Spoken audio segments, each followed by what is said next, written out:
Finding the right tree for the right space is very important. If you're putting a dwarfing rootstock and wanting to grow a big tree, it's not going to happen. It's naturally dwarfing and will only grow to a couple of meters in height. If you've got a big garden and you want a big tree, likewise the dwarfing rootstock would be completely the wrong tree to put into that area. You would need a vigorous rootstock so the tree can mature and perform at its best.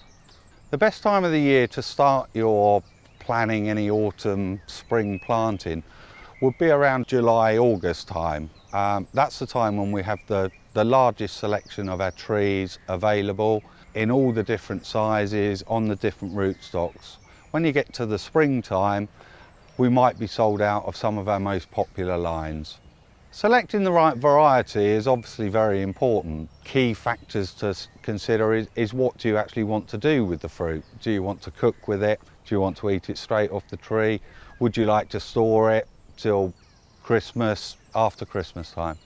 The shape of the tree is very important that you would select. If you wanted to plant it against a wall or a fence, then you'd need to be choosing the espalier or fan train shape. If it's a bush-shaped tree that you want, that freestanding in your garden, then it's either a 1-year-old maiden that you can train into a bush-shaped tree, or already a 2-year-old tree that has already been trained into that shape.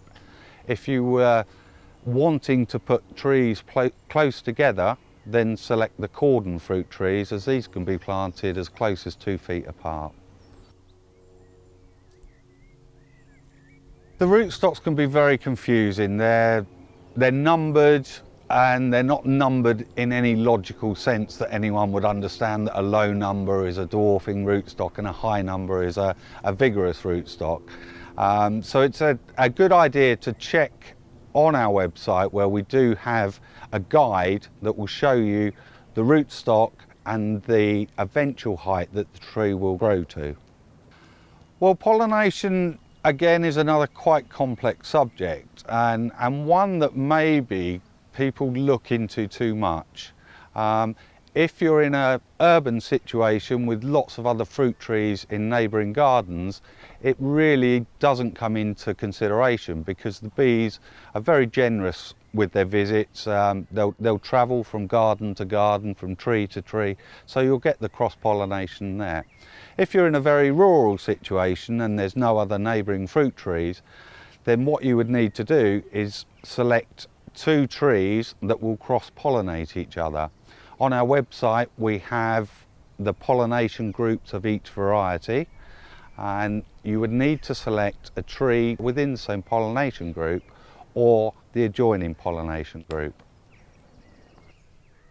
Fruit trees don't require full sun to perform at their best, but they do require some sun.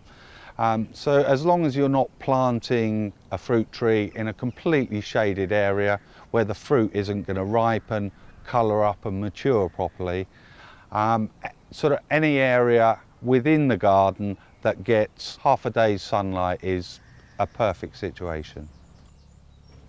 To protect your fruit from the birds, and this is mainly the case with soft fruits, the birds are very keen on blueberries, red currants, gooseberries.